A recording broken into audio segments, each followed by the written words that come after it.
My uncle announced at the family reunion, "I'm selling your grandmother's farm. You kids don't deserve it." Everyone nodded except me. I asked, "Did you check who's listed on the current deed?" He laughed. "Of course, it's in my name." I handed him the county records. It wasn't. I'd been driving to Grandma's farm every Sunday for 5 years when she pulled me aside one afternoon and asked me a question that would change everything. "Jake," she said, her hands wrapped around a mug of coffee that had gone cold an hour ago, "what do you think Frank's gonna do with this place when I'm gone?" We were sitting on her porch, March 2019. The field stretched out green and endless, the barn standing crooked but proud against the horizon. She was 78, still sharp, still strong enough to work the garden and feed the chickens and lecture me about not settling down. "I don't know, Grandma." "Yes, you do." I looked at her. "He's going to sell it." She nodded slowly. "Been getting calls from developers for 3 years now. They want to put up a shopping center. Frank thinks I don't know, but I hear him on the phone sometimes when he visits. 'Just wait,' he tells them. 'Give me time.'" My stomach turned. "Grandma, I'm not stupid, Jake, and I'm not sentimental about death. I know what's coming." She set down her mug. "But I need to know something. If I gave you this farm, all of it, legal and binding, would you keep it?" I didn't hesitate. "Yes." "Even if it meant going against the whole family?" "Yes." "Even if they hated you for it?" "Grandma, I come here every week. I fix your fences. I mow your fields. I care about this place. If Frank sells it, everything you and Grandpa built disappears, gets paved over for a parking lot." She studied my face for a long time. Then she smiled. "Good, I'll call Martin tomorrow." Martin Chen had been the family lawyer since before I was born, handled Grandpa's will when he died in 2005, handled property disputes and business contracts and every legal thing the family needed for 30 years. 2 weeks later,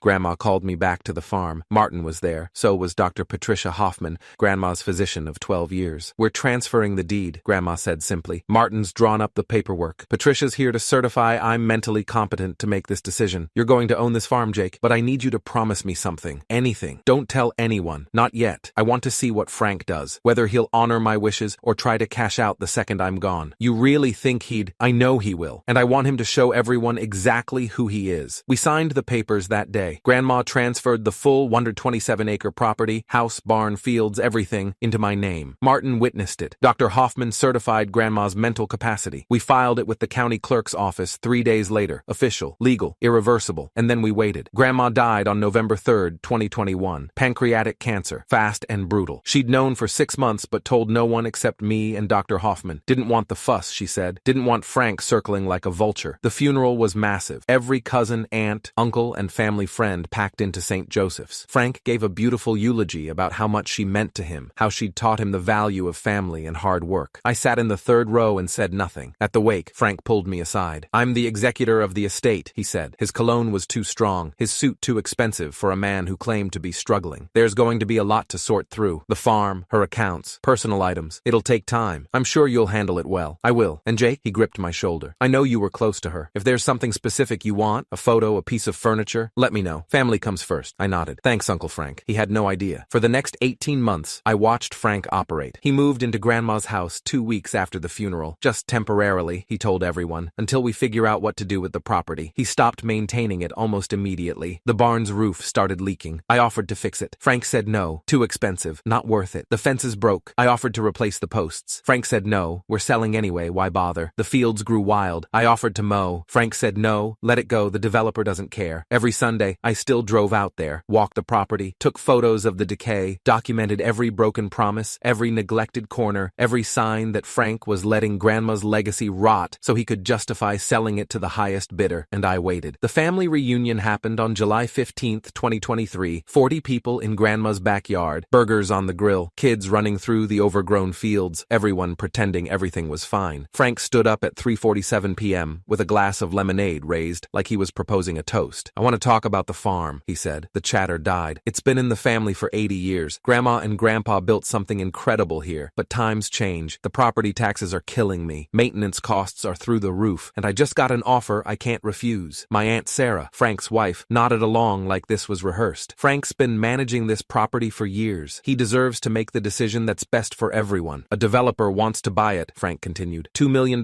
They're going to put in a shopping center, restaurants, retail, jobs for the community. Cousin Tim raised his hand. "What about keeping it in the family?" "I wish we could," Frank said, his voice dripping with false regret. "But none of you help. You show up for Sunday dinners and act like you own the place, but when something breaks, when bills come due, I'm the only one dealing with it." That's when I spoke. "You've been managing it into the ground." The backyard went silent. Frank's eyes snapped to me. "What was that, Jake?" "Nothing." "No, say it louder. Let everyone hear what you think." I stood stood up. I said you've been managing it into the ground. The barn's roof is collapsing. The fences are broken. Half the fields are so overgrown they're useless. This place looks like shit because you stopped caring the day Grandma died. That's because nobody helps. Frank's voice rose. You want to criticize? When's the last time you lifted a finger around here? Every Sunday for 5 years. I offered to fix the barn. You said no. I offered to mend the fences. You said no. I offered to mow the fields. You said no. You wanted it to look like this so you could justify selling it. How dare you? Did you actually read the will? I asked. Frank blinked. Of course I read it. I'm the executor. I'm not an idiot. And you checked the deed? At the county office? Why would I need to check? He laughed, looked around at the family like I was crazy. The farm's been in my name since she died. I'm the executor. That's how estates work. You're absolutely sure the deed is in your name? Positive. He took a long drink of lemonade. Stop trying to cause trouble, Jake. You're embarrassing yourself. I reached into my bag, pulled out a manila folder, set it on the picnic table. What's that? Frank asked. County records. I pulled them yesterday afternoon at the clerk's office. His smile faltered, just slightly. You're bluffing. Open it. He grabbed the folder, yanked out the papers. I watched his face change, tan to pale, confident to confused, confused to horrified. This is fake, he said. It's not. It's certified. See the county clerk's stamp in the bottom right corner? That's Deborah Martinez's signature. She's been the clerk for 9 years. Frank's hand started shaking. This doesn't make any sense. The will said I was executor. The will said you were executor of the estate. It didn't say you inherited the property. Those are two very different things. Aunt Sarah grabbed the papers from Frank's hands. Read them. Her mouth fell open. Whose name is on the deed? Cousin Tim asked quietly. Mine, I said. The backyard erupted. That's impossible, Frank shouted. Your grandmother would never. She did, 3 months before she died, April 2nd, 2021. She transferred the full deed to the property, had it witnessed by Martin Chen and notarized by Claire Stevenson at First National Bank, filed it with the county on April 5th. Why didn't anyone know? Sarah demanded. Because Grandma asked me to keep it quiet. She wanted to see what Frank would do, whether he'd honor her wishes to keep the farm in the family, or whether he'd try to sell it the second she was gone. This is fraud! Frank slammed his hand on the table. Lemonade sloshed everywhere. You manipulated an old woman. She was senile. She wasn't senile. I pulled another paper from my bag. This is a cognitive assessment from Dr. Patricia Hoffman, dated April 1st, 2021. It certifies Grandma was fully mentally competent when she made the decision to transfer the deed. Dr. Hoffman has been Grandma's primary physician for 12 years. You want to argue she didn't know what she was doing, you'll have to prove it in court. Frank fumbled for his phone. I'm calling Martin. He'll straighten this out. Martin was the one who filed the paperwork. He's known about this for 2 years. That's impossible. Martin's the family lawyer, which is why he followed Grandma's instructions. She was his client, not you. Frank's finger hovered over his phone screen. His face had gone completely white. Don't bother calling him, I said. I already told him this conversation was happening today. He's expecting to hear from you around 4 p.m. He said to tell you he has copies of everything. Tim stood up, walked over to the papers, read them carefully. Jake's telling the truth, he said quietly. This is real. The county stamp, the notary seal, the signatures, it's all legitimate. Grandma knew you'd sell, I said, looking directly at Frank. She told me about the developer who'd been calling you for years, about how you'd always answer the phone when you thought she couldn't hear, about how you'd tell them to be patient, that it wouldn't be long. So she gave it to you? Sarah asked. Her voice was shrill, angry. Why you? What makes you so special? Because I'm the only one who actually took care of this place. Every Sunday for 5 years I drove 2 hours each way to visit her, to fix things, to mow the fields, to make sure she wasn't alone. We visited, Sarah started. You visited on holidays, when there was food, when you wanted something. I looked around at 40 faces, some angry, some shocked, some avoiding my eyes entirely. I was here every week, rain or shine, and Grandma noticed. This isn't fair, Sarah said. She was crying now. Real tears or fake, I couldn't tell anymore. The farm is worth $2 million. That money could help the whole family. Help how? Frank takes the $2 million, pays taxes on it, maybe clears 1.4 after everything's settled, divides it among how many people? 15? 20? Everyone gets maybe $70,000. And in 5 years nobody even remembers there was a farm here. It's just a shopping center where we used to have Sunday dinners. $70,000 could change lives, Tim said. The farm changes lives. It did for Grandma and Grandpa. It can again. Frank finally found his voice. You can't afford this property. You're a high school teacher, for Christ's sake. You make what, $45,000 a year? How are you going to pay the property taxes? The insurance? The maintenance? I'll figure it out. You'll lose it in 2 years and we'll get nothing. That's my risk to take. This is bullshit. Frank threw the papers down. I'm calling my lawyer. This is elder abuse. Undue influence. You manipulated her. Call whoever you want. But that deed is filed, notarized, and legally transferred. You want to challenge it, you'll need to prove Grandma was incompetent when she signed it. And you'll need to explain to a judge why you, as executor of her estate, spent 18 months managing a property you didn't own, letting it fall apart, and planning to sell it without ever checking the deed. Frank's mouth opened, closed, opened again. Nothing came out. When's the last time you actually visited the county office? I asked. Did you check the deed even once after Grandma died? died? Or did you just assume? Silence. You assumed, I said quietly, because you thought you knew everything, because you were executor, so obviously the property was yours, because Grandma always said the farm would stay in the family, so you figured she meant you. She should have meant me, Frank's voice cracked. I'm her son. You're her son-in-law, and she loved you, but she didn't trust you to keep this place. Frank grabbed his keys from the table, started toward his car. Where are you going? Sarah called after him. To my lawyer. This isn't over. I'll fight this. Good luck, I said. But the deed's already filed. The transfer happened 2 years ago. There's no estate dispute because the property wasn't part of the estate. It was never yours to sell. He stopped, turned, looked at me with pure hatred. You conned an old woman out of millions. I took care of an old woman while you planned her estate sale. There's a difference. He slammed his car door, peeled out of the driveway, gravel spraying everywhere. The backyard stayed silent for maybe 15 seconds. Then everyone started talking at once. My phone started ringing at 4:23 p.m. Frank, from his lawyer's office. I let it go to voicemail. Jake, this is Richard Morrison from Morrison & Black. I'm representing Frank Davis in this matter. We need to discuss the property transfer immediately. There are serious legal concerns about undue influence and I deleted it. Sarah called at 4:41 p.m. You need to make this right. This is tearing the family apart. Frank tore it apart when he decided to sell Grandma's legacy for a shopping mall. That money could have helped everyone. The farm helps everyone. It just doesn't put cash in your pocket. She hung up. Tim called at 5:02 p.m. Hey, I said. Is it really yours? Legally? Yeah. A pause. Good. Frank's an asshole. He's been talking about selling for years. Grandma would have hated it. Thanks, Tim. You need help fixing the barn? I smiled. Yeah, I do. I'll come by next weekend. Frank's lawyer, Richard Morrison, sent me a formal letter on July 18th. It claimed undue influence, elder abuse, demanded I voluntarily transfer the property back to Frank's name or face a lawsuit. I forwarded it to Martin Chen. He called me at 10:23 a.m. Jake, I've read Morrison's letter. It's bullshit, but we need to respond properly. Can you come to my office tomorrow? I took a personal day from school, summer session, thankfully quiet, and met Martin at 2 p.m. Martin Chen was 63, silver hair, calm demeanor, the kind of lawyer who'd seen every family fight imaginable and stopped being surprised by human greed decades ago. They're going to argue your grandmother wasn't competent, he said, that you manipulated her. But Dr. Hoffman certified, I know, and we have her assessment, but they'll find their own doctor to say she had diminished capacity. He leaned back in his chair. Here's what's going to happen. Morrison will file a complaint. We'll respond with the medical records, the notarization, my testimony as the witnessing attorney,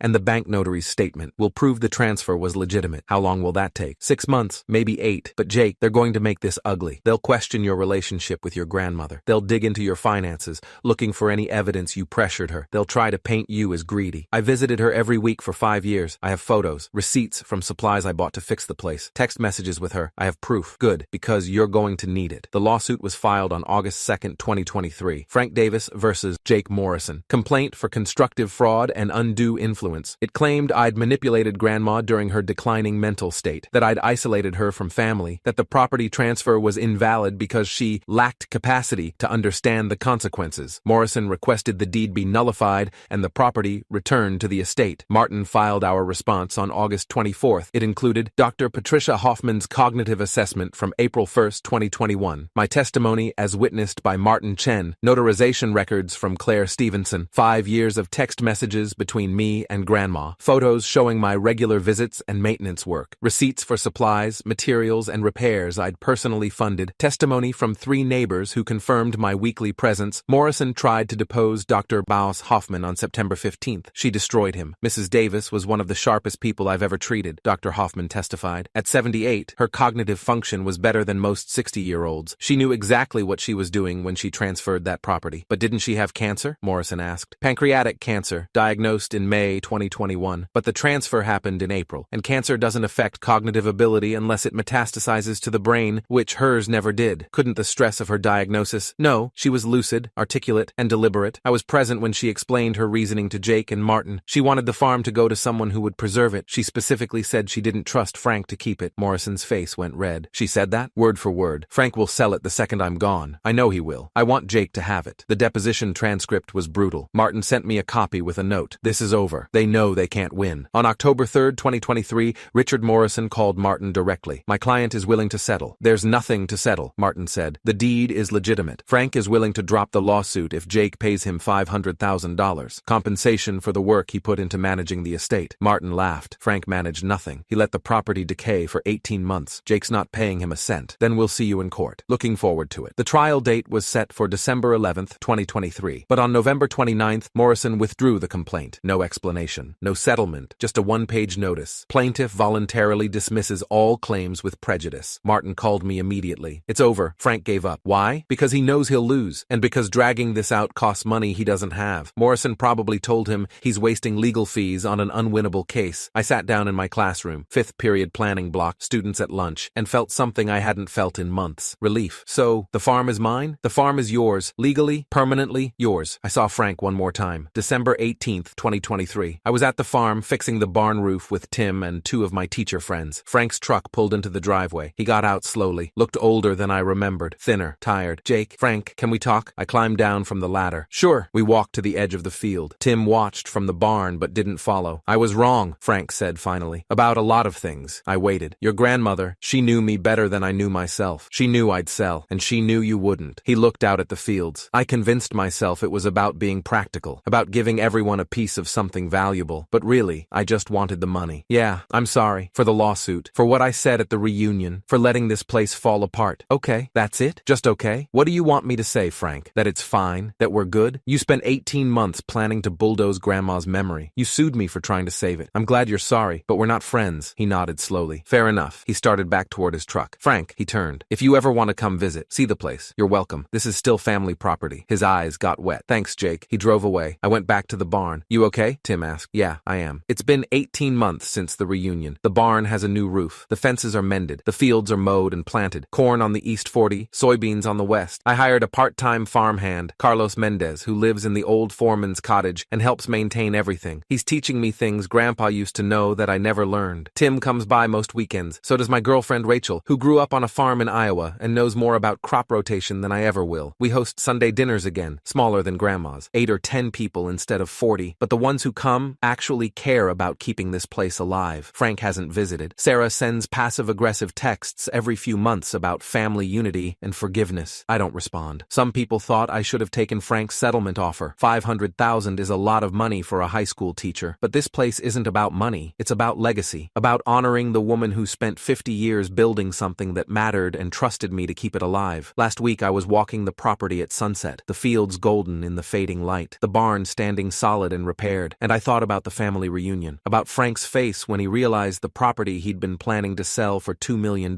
had never been his, about 40 relatives watching him learn that the grandson he'd called ungrateful was the only one Grandma trusted enough to fight for what she'd built. I didn't smile, didn't feel vindicated or triumphant, just grateful, because the uncle who'd spent 18 months telling everyone the family farm was his, who'd announced his plans to pave over 80 years of history for a shopping mall, had driven away in a cloud of gravel and rage, learning too late that the executor who'd never bothered to check the county records had been managing property he'd never owned, in front of 40 witnesses who'd now watched the truth explode in his face, and Grandma, wherever she was, finally got to see exactly what kind of man Frank really was, just like she'd planned all along.